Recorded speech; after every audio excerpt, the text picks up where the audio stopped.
Proverbs chapter 18. I want to talk to you about something very special today that I think is very important subject for us to consider. The book of Proverbs, what an interesting piece of poetic literature this is. The Bible has 5 poetic books: Job, Psalms, Proverbs, Ecclesiastes, and the Song of Solomon. Solomon wrote 3 of those books, which is Proverbs, Ecclesiastes, and the Song of Solomon. The book of Proverbs is the book of wisdom. Ecclesiastes is the book of folly. How big of a waste of time so much of our life is. And last of all, the Song of Solomon. I love how people try to spiritualize it. Oh, it's a picture of Christ's love for the church. And it can be, we can make application. But this is a poor young couple who are crazy about each other in love. And Solomon wrote about his incredible love for this woman that was his wife. It's love literature, and it's beautiful. And you shouldn't read it in groups. You should read it alone because it gets pretty intimate and very touching and beautiful. But it's beautiful stuff. So Solomon, he gave us the book of Proverbs mostly. There's some other writers that are added into the book of Proverbs too. But it's an incredible book. You see, the Orient and the East is the home of Proverbs, and Solomon gathered them from all over the then known world. He personally wrote 3,000 Proverbs, according to 1 Kings chapter 4, but they're boiled down here to 1,000 Proverbs. Now, the method of Proverbs is Proverbs convey a specific truth in a pointed way. It's set in a comparative couplet.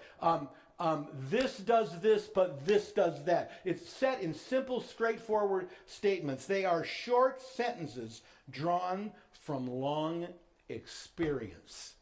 And that's the truth. They are wonderful.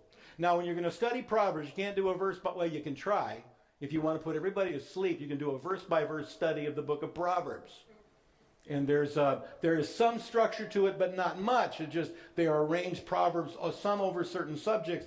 What you can really do with Proverbs is a study of certain subjects. What does it say about this? What does Solomon say about that? I want to look at what Solomon says about one specific thing, about your superpower. Do you know you have a superpower? You do. I can remember a buddy of mine, he had his kids in the car when they were little, and he would watch the light when they're sitting in the light. It was about to turn, he'd hand it back to his daughter and say, "Push the button and change the light, honey." And she pushed the button, the light would change. And so she was so convinced that she had this superpower in this little box where she could change the lights and traffic lights. She was amazed by it.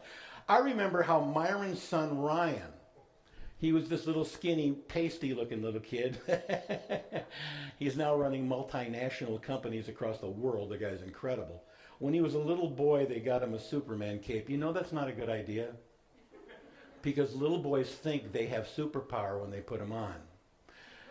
And he tried jumping off the back of the chair and landed on the ground. He got up and said, "Stupid cape," and he kept thinking it had this power. One day, Myron, they were living in an apartment at the time. He was out on the balcony getting ready to jump off with his cape on when Myron rescued him from the cape. He thought he had superpowers, but I'm here to tell you something. You have a superpower. And we should guard it very carefully. Proverbs chapter 18. Proverbs chapter 18. There's a couple of verses, we're going to take them backwards. Proverbs chapter 18. I want you to see verse 21. Listen to this now. And take this serious. This is a big deal. Proverbs 18:21. The tongue has the power of life and death, and those who love it will eat its fruit. Now verse 20. From the fruit of their mouth a person's stomach is filled. With the harvest of their lips they are satisfied. Again, verse 21. The tongue has the power of life and death. You have an incredible power with your mouth. What you say to people, the way you react, the way you speak, has the power of life and death with people. It's so powerful. What you say affects others profoundly. It's really both good and evil. I'm going to read you Proverbs chapter 12. I'm going to flip back to chapter 12 and look at verse 18. Get this. Oh man, turn there with me. You need to underline this in your Bible and implant it in your body, okay? 18. The words of the reckless pierce like swords. Did you get that? I'm going to do that one again. The words of the reckless pierce like swords, but the tongue of the wise brings healing. It is a superpower for both good and evil. And if you'll turn to chapter 16 for just one more. Chapter 16. You have tremendous power to do good in this world with what you say. Look at this. Verse 24. Gracious words are a honeycomb, sweet to the soul and healing to the bones. Do you see it goes right to the core of people, what we say to them? It is so powerful. Our thoughtless words wound. Our careful words build and help people to have hope and dignity in their lives. I remember Dave was telling me this week, you did that interview and talked about the band teacher at Waterford Kettering that spoke words about Dave's playing. Your grandfather, first of all, right? Grandpa bought him a clarinet and a Benny Goodman cassette and said, maybe you can have fun. But, the Bible says, raise up your child in the way he should go. It does mean the general sense of trusting the Lord, and when he is old, he'll not depart from it. But the whole idea of seeing the gifts in your children and giving them what they need to go in their direction.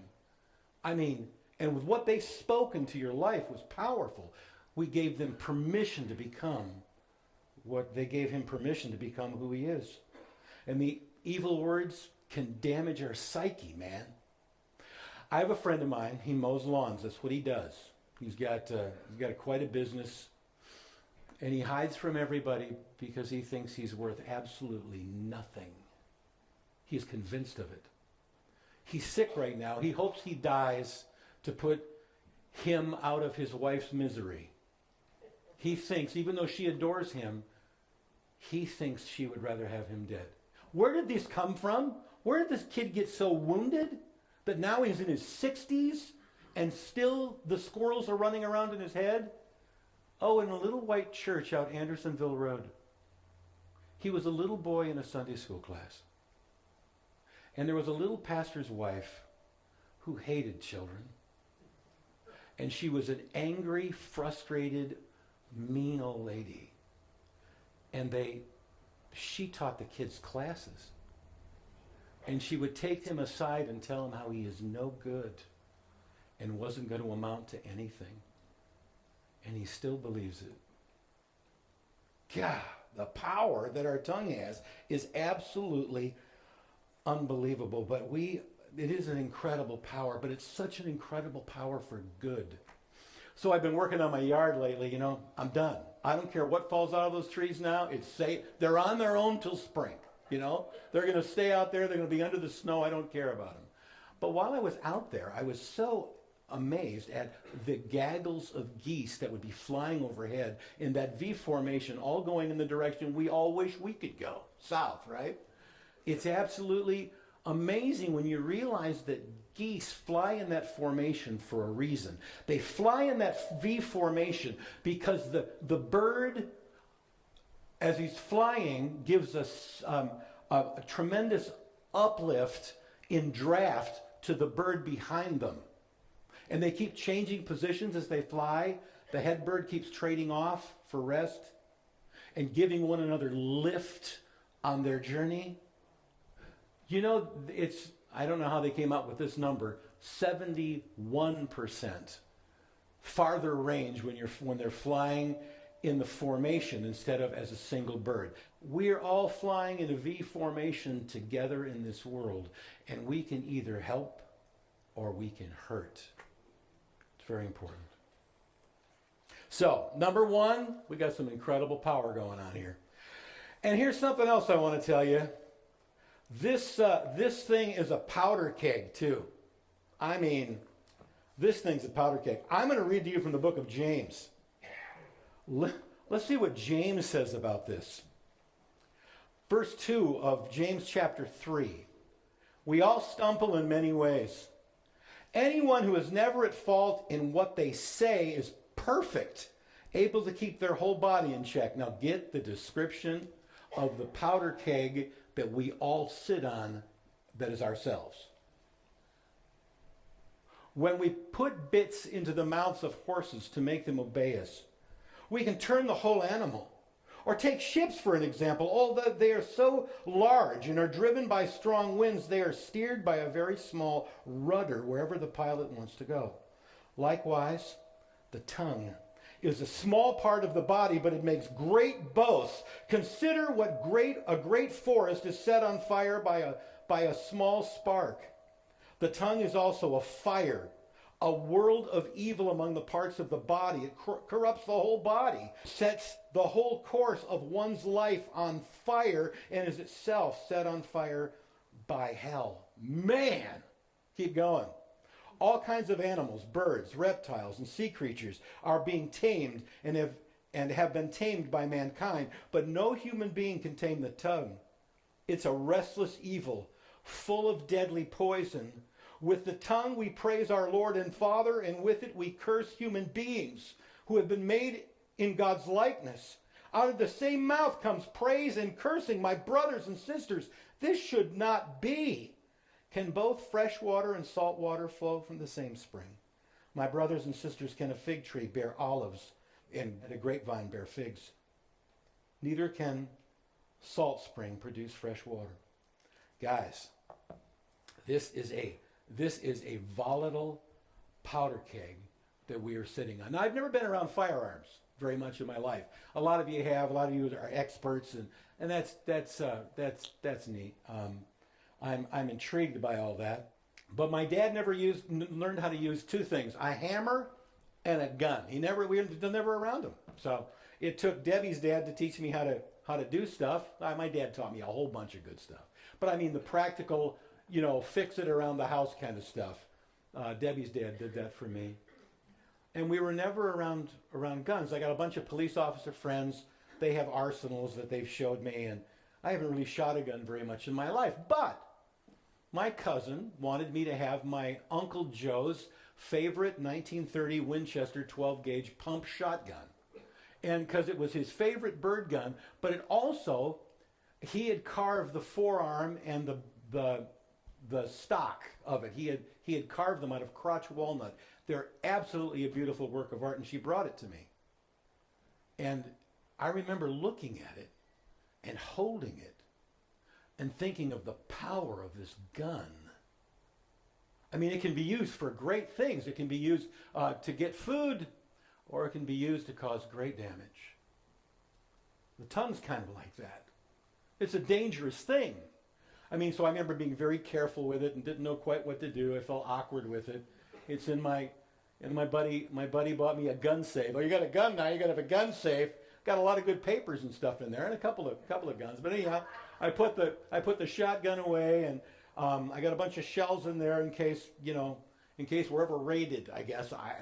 But it's Uncle Joe's, and it's going to go to probably my nephew someday soon. And then I was over at my buddy Dan. We're over there we're playing cards, and he said, "Hey, my dad passed away. I want to give you something." And he brings out this 38, and he said, "Here, this is. I take this. You need some protection at your house." And I take it, holding it out, and he goes, oh, wait a minute, give me that, it's loaded. And he takes it and he flips it open, and here, put those in your pocket. Here you go.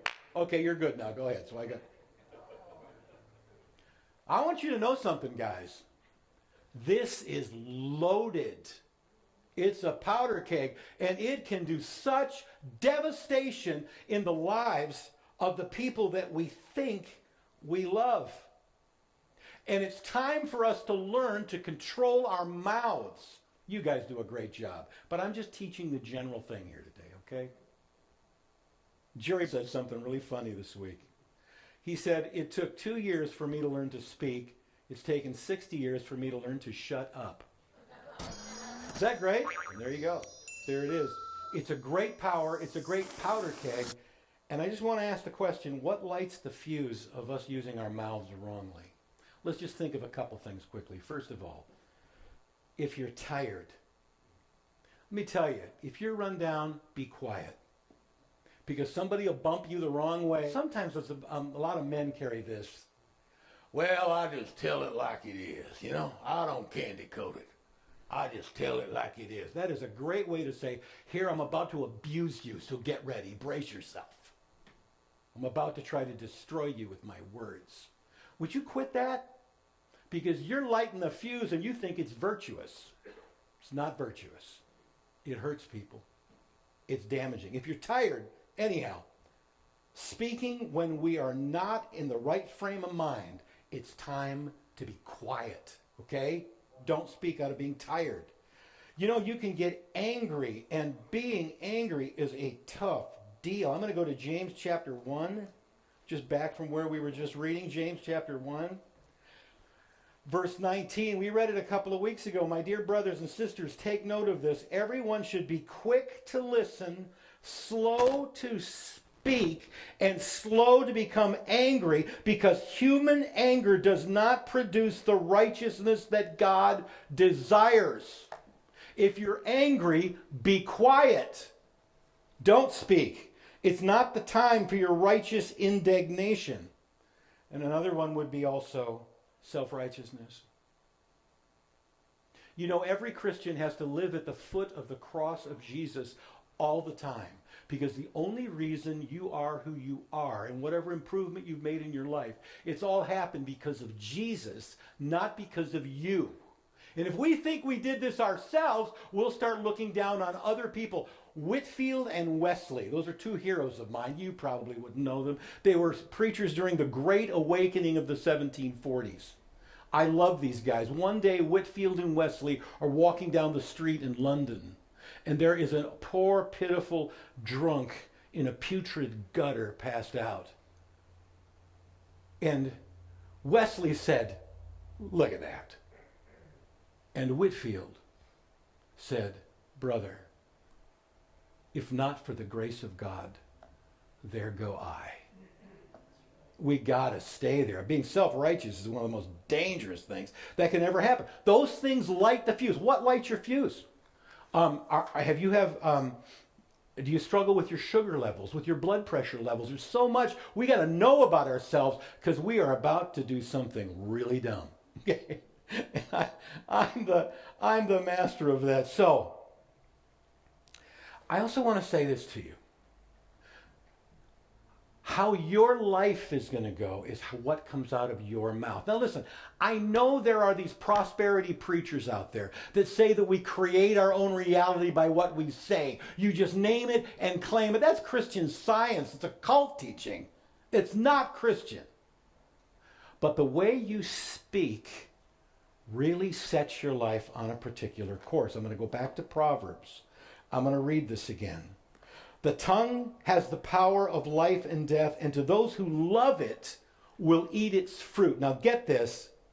From the fruit of their mouth, a person's stomach is filled, and with the harvest of their lips, they are satisfied. If we speak right, and if we speak truth, but we say it in love because we care about people, and if we embrace those around us, we build a life for ourselves that is beautiful and satisfying, is what it's talking about here.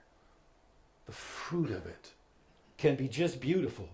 It's able, and not only do you build a beautiful life for yourself, but you're going to become far more self-controlled.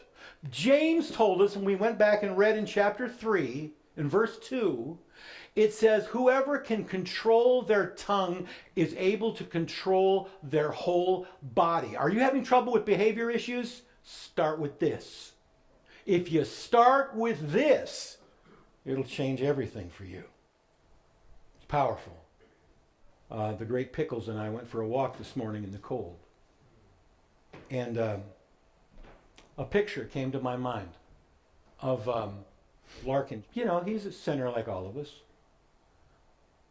But I remembered what he had done for me. I remembered what he had said for me. So I called him. And he said, "Good. Tom, is everything okay?" I said, "Yeah, it's good." "Where are you?" "Well," he says, he's always been a gypsy. "We're living in a motorhome here in a holler in Kentucky. It doesn't run anymore, but it's a real nice place to live," he says. "And I bought one in an auction that I had to fix. We got that ready to go. We're going to drive it to Florida in another month or so here and go down for the..." He's a gypsy. I said, "Larkin, your face came up to me today. God bless you for the blessing you've been to me. I can't tell you how much it's meant." He was an elder here for years. I talked about some of the real hard times and difficult situations we had to deal with here that you all never heard of, because those guys know how to deal with things properly. And I said, "You gave wisdom and direction and love to all of us, and we are grateful." And he choked up, and he said he loved me too. That is beautiful, you guys. That is beautiful. We build it in our lives. It's so important. Do you remember the prodigal son? Mark chapter 7, Jesus tells the story of this young man who was ungrateful and angry and just wanted to go party. And so he asked his father for his inheritance early. That was kind of like a son saying, "We should die so I can get the money." But he gave his son his inheritance. He ran off to far land where he wasted his money on wine, women, and song until he was broke and found himself feeding pigs. Finally, he came back to himself, it says. And he said, "My father's servants eat all they want. And here I am wanting to eat the pig food. I'm going to get up and go back to my father." And as he was returning to his father saw him while he was still a long way off, it says. That means the old man was still watching for him, believing for him. And as he approached, the old man saw him and ran to him and hugged him and kissed him. And he's trying to get it out, "Father, I've sinned against heaven and before you." And the father ignored everything he said. And he says to his servants, "Bring sandals for his feet. Give this boy new clothes. Give him a royal robe. And give him the ring." Give him the ring. Do you know what the ring was? The ring was the authority of his father and everything he owned. "Give it to my boy."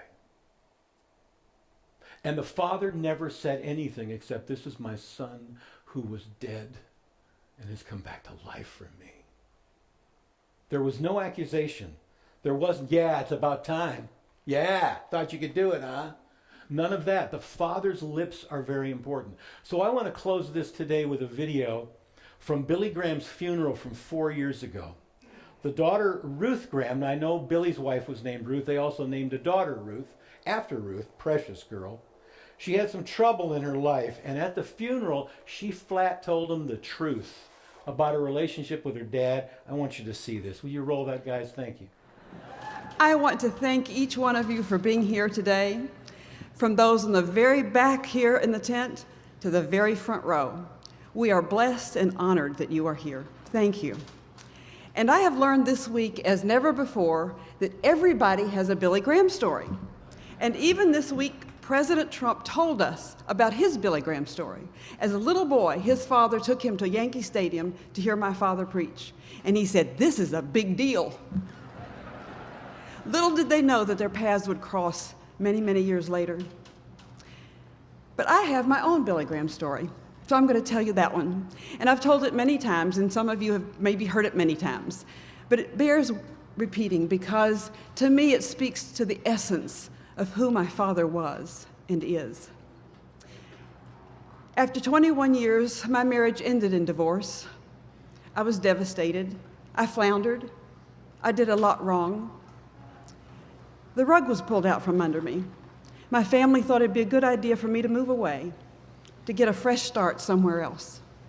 So I decided to live near my older sister and her family, and near a good church. The pastor of that church introduced me to a handsome widower, and we began to date fast and furiously. My children didn't like him, but I thought, they were almost grown. They didn't know they couldn't tell me what to do. I knew what was best for my life. My mother called me from Seattle. My father called me from Tokyo. They said, "Honey, why don't you slow down? Let us wait to get to know this man."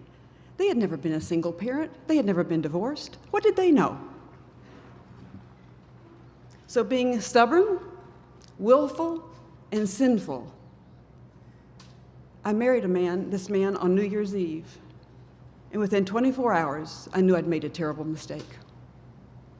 After 5 weeks, I fled. I was afraid of him. What was I going to do? I wanted to go talk to my mother and my father.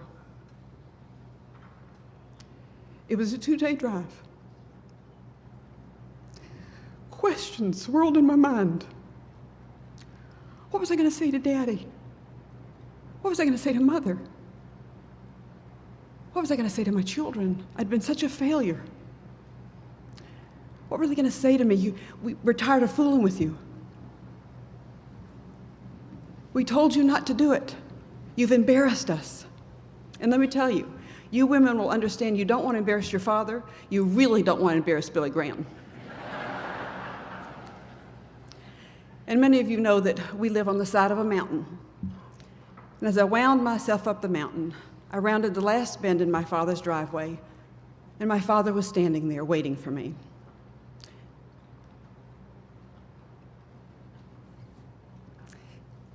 As I got out of the car,